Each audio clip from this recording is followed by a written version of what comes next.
Hi there, I'm Paul Feiner, I'm Pauline Mosley. and welcome to this week's issue of Solving Problems. Today we have a really interesting program because we're going to tell you what you could do to help your son or your daughter or yourself if you're a student and you're having problems. Life is not always easy for students, and our guests today are Diane Rosenthal, who's the Executive Director of Student Advocacy, and joining her is Stephanie Shabman, who's the Legal Director. So thank you so much. So maybe you could just tell us a little bit about student advocacy, what student advocacy is. Sure, I'd be delighted to, and thank you for having us. We're really happy to be here. Student Advocacy is a nonprofit organization. We've been in the community for 42 years, and our mission really is to provide legal representation and counsel for students in Westchester and Putnam counties who are struggling in school. Our goal is really to ensure that all students have access to the resources and supports and services that they're legally entitled to. That is great. How do people get in touch and get the help? Sure. So many of our clients come to us from word of mouth. They have a friend who's been helped by our team of expert attorneys, and they tell their friend to call Student Advocacy. We also do get a lot of referrals from other social service organizations in the community. We have very strong partnerships with other organizations that serve families, and we do get referrals also from school districts.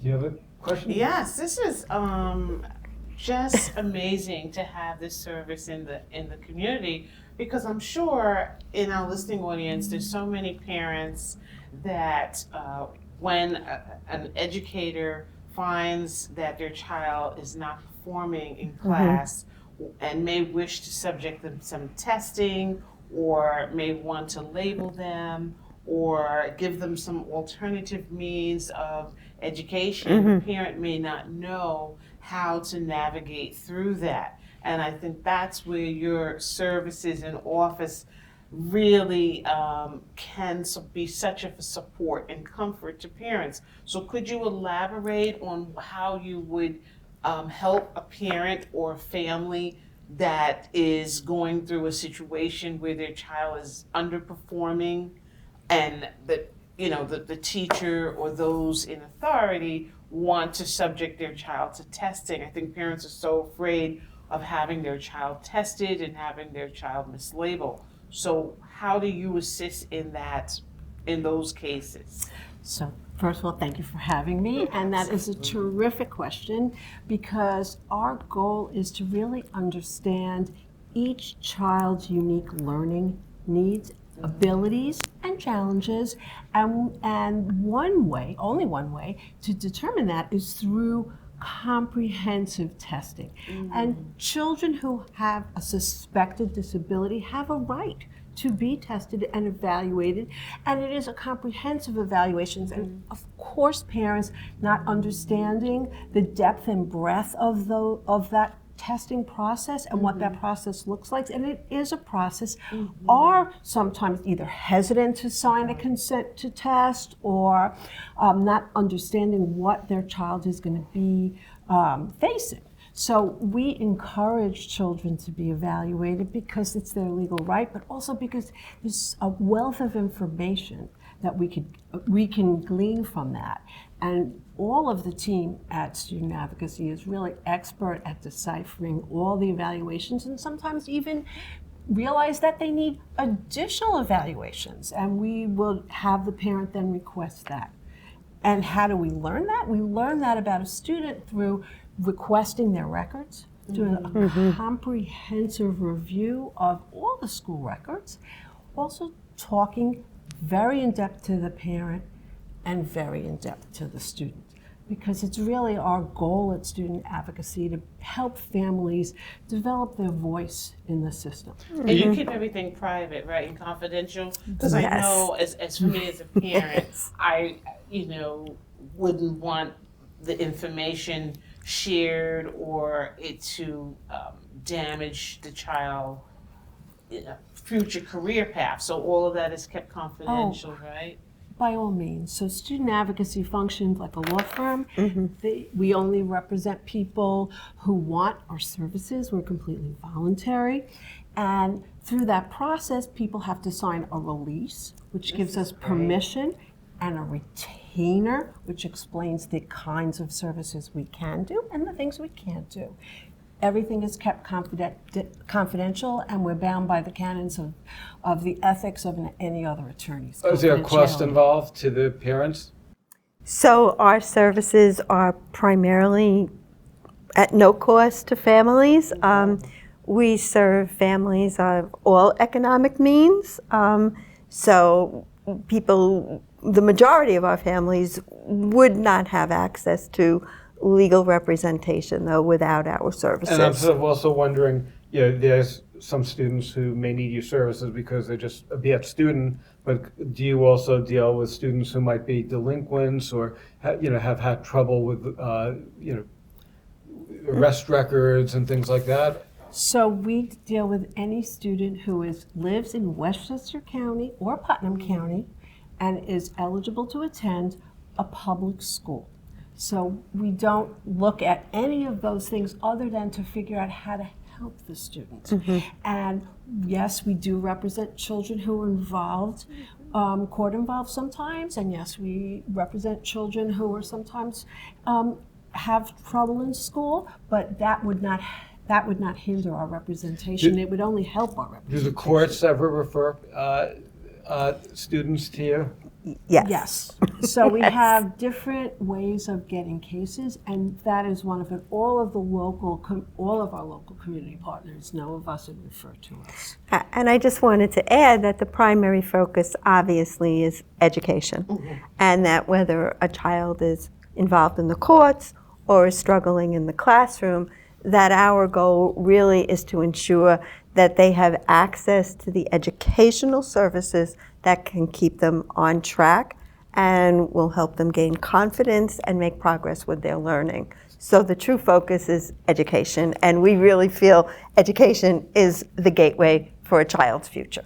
For student advocacy, you've been involved for so many decades, for 4 decades already, so you have a history, and I wonder if you have examples or situations where somebody might have benefited from student advocacy 20 or 30 years ago, and everybody might have given up on them. They might have had an arrest record or a real big, they were destined for failure, and they succeeded.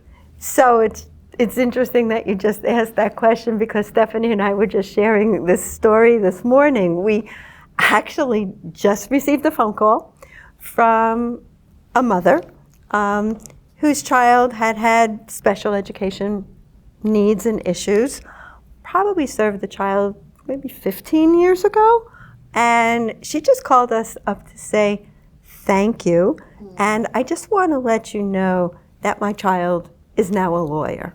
That's fantastic. So, those are the kinds of interactions and messages that we receive that really solidify the importance of the work that we are doing.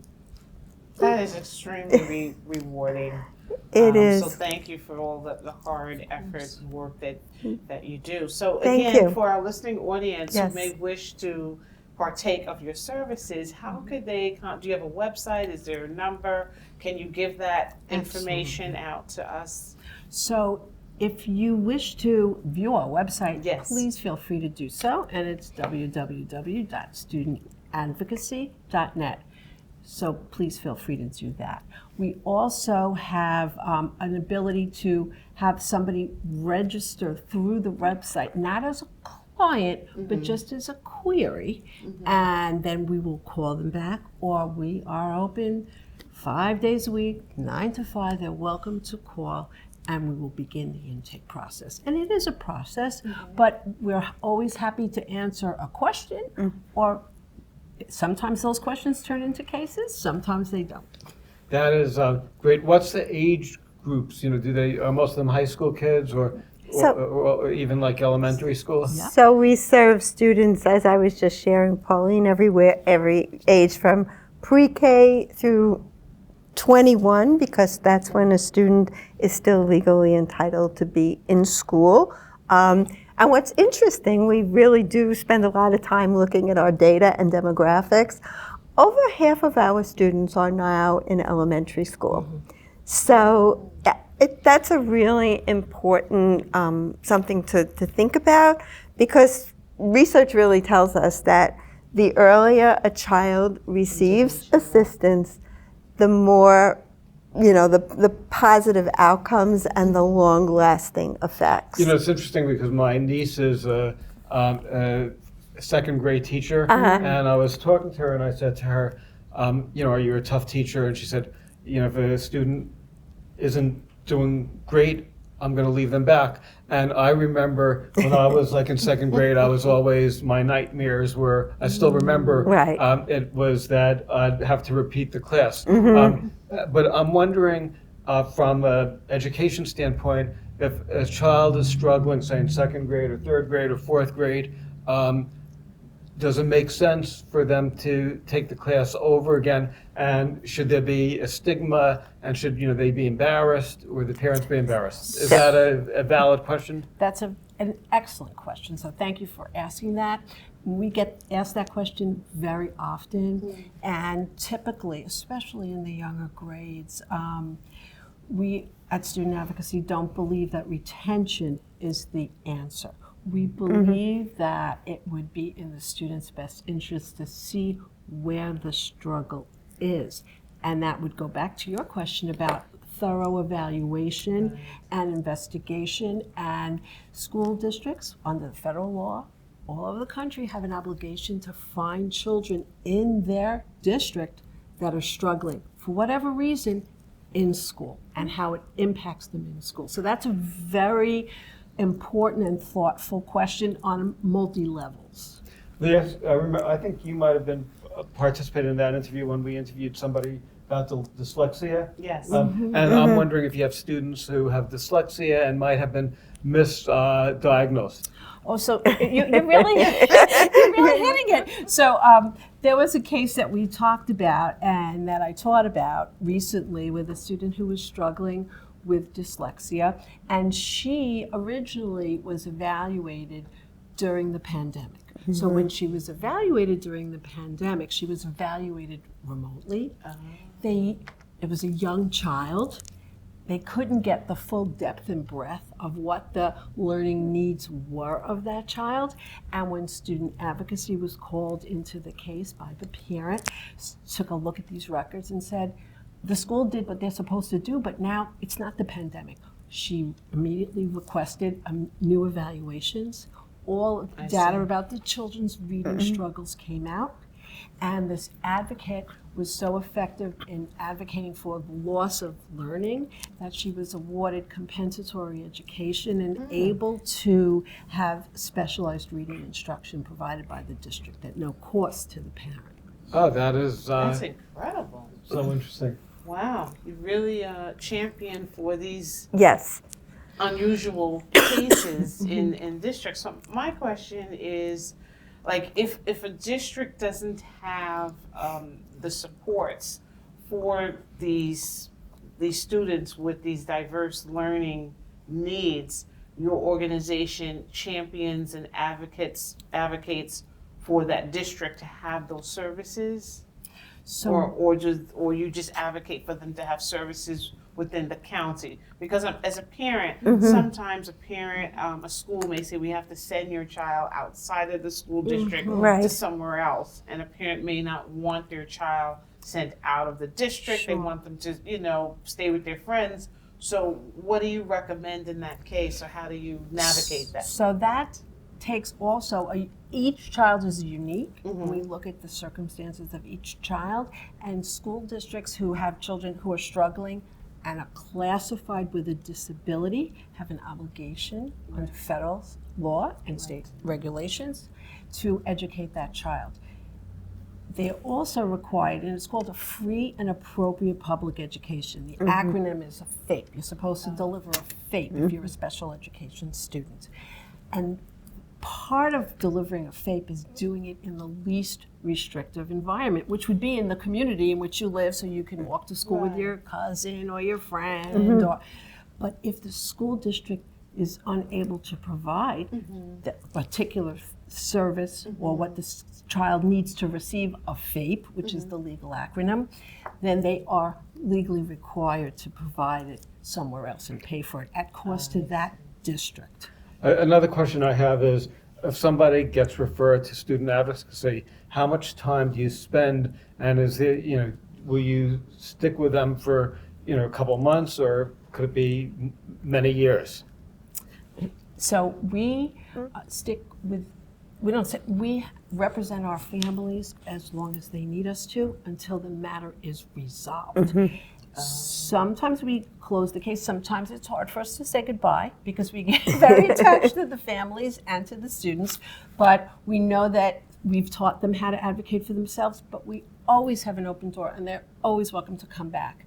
And we'll open up a new matter and work with them again. And we have students who have real major struggles, and the parent and or the attorney feel that they really need to be present at their annual review meeting, let's say, for example. So they might work with them for a few years in a row. Do you also help students at the college level, or only up to graduation of high school? It's really only up to graduation of high school, and if someone wants to reach back out to us and say that they are having some struggles with post-secondary school, we will advise and recommend, but at our legal representation only goes up through 12th grade. How do you get your funding? So we are funded government funding, individual donors, and foundations. The Westchester County Youth Bureau is a very strong supporter of our organization, as are many of the private foundations as well.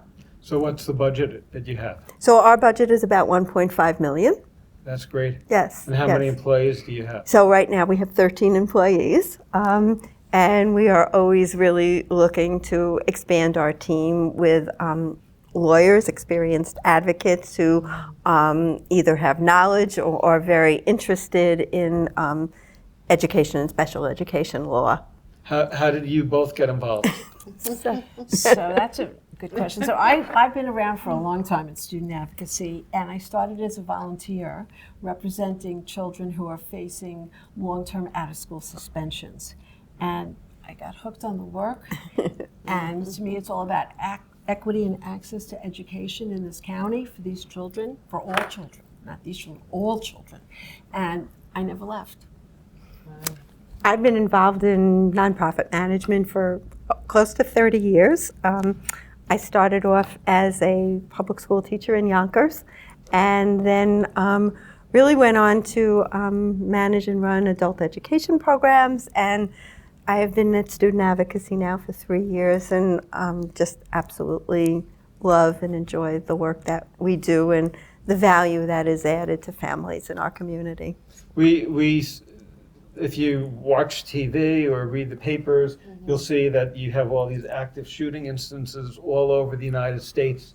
And I'm wondering if student advocacy could be the type of organization that could reduce that potential. And do you also deal with mental health? A lot of the issues are mental health. So is that something that we really need more of in the schools? Well, I think we definitely need more awareness about mental health among young children. As I said, half of our population is elementary school, and you look at the national statistics and you read the paper every day, and you see that there is a mental health crisis among youth in this country. In fact, the American Academy of Pediatrics declared a mental health emergency among children. So you're really not getting enough money from the government? Well, I don't know if we're not getting enough money, but certainly I think the awareness, and you mentioned stigma as well, Pauline, and I think it's really important for parents, for all of us to recognize that should not be a stigma involved with seeking help. If you see that your child is struggling for whatever reasons, there are resources in this community and beyond to address them and to ensure that the supports are in place. One of the nice things about student advocacy is if you could help a student when they're in grade school, Exactly. then you could nip it in the bud. So by the time they're in high school, they're not going to be like a threat. So if we start reaching out, Right. do you also deal with students who have been bullied?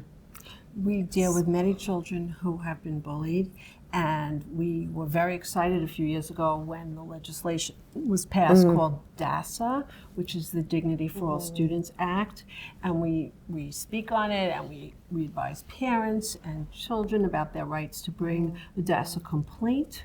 And we also partner tremendously with all the mental health, and we do have a lot of wonderful mental health partners in Westchester County who we work with to try to help these children, and we will make those kinds of recommendations to the families to seek that help.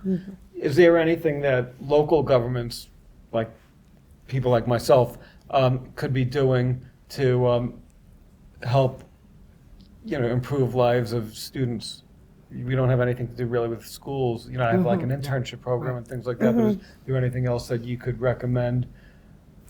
I mean, I think, just saying, that you have an internship program is a real positive in its use. I mean, giving young people productive and positive ways to spend their time in the community, giving back, whether it's an internship program, job mentoring, giving people the ability to see what are the possibilities out there for them and for their future. I mean, I think everyone has to feel that they have a future. And you gain that awareness just by having access to people who can help guide you. And not every student's going to go to college or should go to college. Right. So do you give advice to like high school students as to career paths that would make sense for them?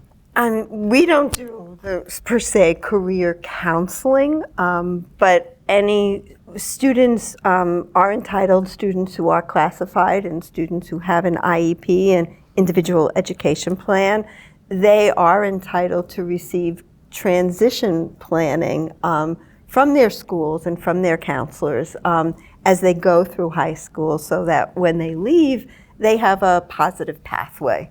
And a lot of the kids, when we see that they're struggling and don't feel like they have that purpose, we are very familiar with the local programs that might be able to support vocational training or other opportunities. And there it goes back again to what the basis of student advocacy is, which is equity and access. And it's access to programs that maybe somebody just didn't tell them about.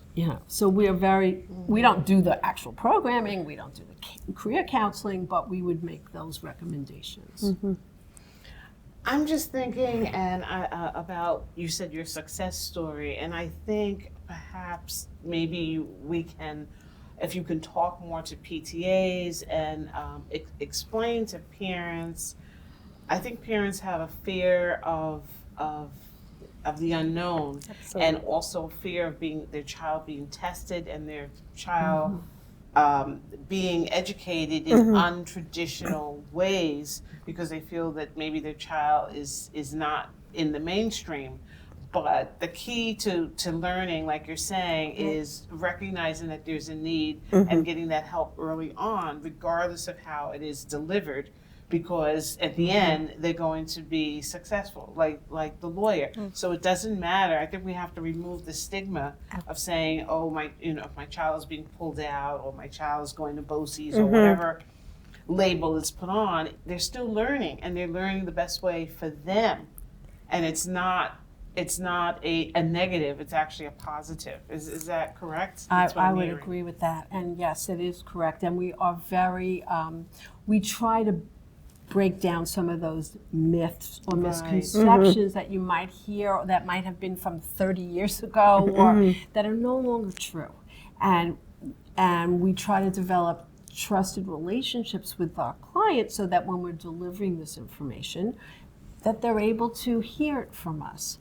And we really encourage, if we're at a posture in a matter where we're able to visit a particular program, we even try to go with them, because you don't know it until you see it. So we really encourage that a lot, no matter what kind of matter it is. That is great. Are there student advocacy groups all over the country, or is the student advocacy in Westchester unique? Well, I'd say that we are definitely a unique model. We are the only organization in Westchester County whose mission is truly exclusively devoted to providing legally based education advocacy at no cost to families. So, but there definitely are other groups like us across the country. There's a group similar to us in New York City, but I've always said this is a very replicable model and one that we could replicate across the country. It would really be interesting if, where they've had the instances around the country, especially with the school shootings and things like that, if those communities have like a student advocacy, group, because maybe they could have prevented it. You never know. Again, I mean, you can't guarantee that what you're doing is going to prevent, but the thing is, if you're giving kids the resources, you're reducing the possibility, and maybe you could change somebody's life. Somebody who was bullied or considered themselves a loser, didn't have hope, and now all of a sudden, thanks to your efforts, now they feel that they have a future and a life. So that person, is now, instead of making the left turn, which could have been the wrong way, is making a right turn, and their life could be changed forever for the good. I mean, I'm really so thrilled that you took time today to be with us. This was definitely one of the best interviews I've had. And I've learned a lot. I've always admired student advocacy, so thank you. I'm familiar with what you've done. And the purpose of this program is really to think of types of problems that individuals have, and we want to create like an index. After we do this for like a while, there'll be like all these different types of problems, and then people could say student problem, click on, and they'll see student advocacy, or a whole, we'll think of like a million different problems and try helping people resolve that. But thank you so much. Is there anything else you want to add in 1 minute or less? Well, I just wanted to say thank you for having us and for having the opportunity to talk about our program. Absolutely. Well, they're very lucky to have people like you who are so dedicated and passionate about what you're doing. And I think that your organization should be very thrilled and make sure that you never retire. Yes. Okay, retirement's not on my plan. Yeah, it's not on our radar screen right now. Well, that's Fabulous. good. That's good. It's great when somebody loves their job. It's obvious that you love your job, and that's why you're so successful. Well, Thank you. Thank you. Thank you very much. I'm Paul Feiner, Greenburgh Town Supervisor, and if you have any problems or concerns, you could call me on my cell phone, 438-1343. That's my government cell phone. The home cell phone number is 914-478-1219, and I'll always return your phone call. Thank you.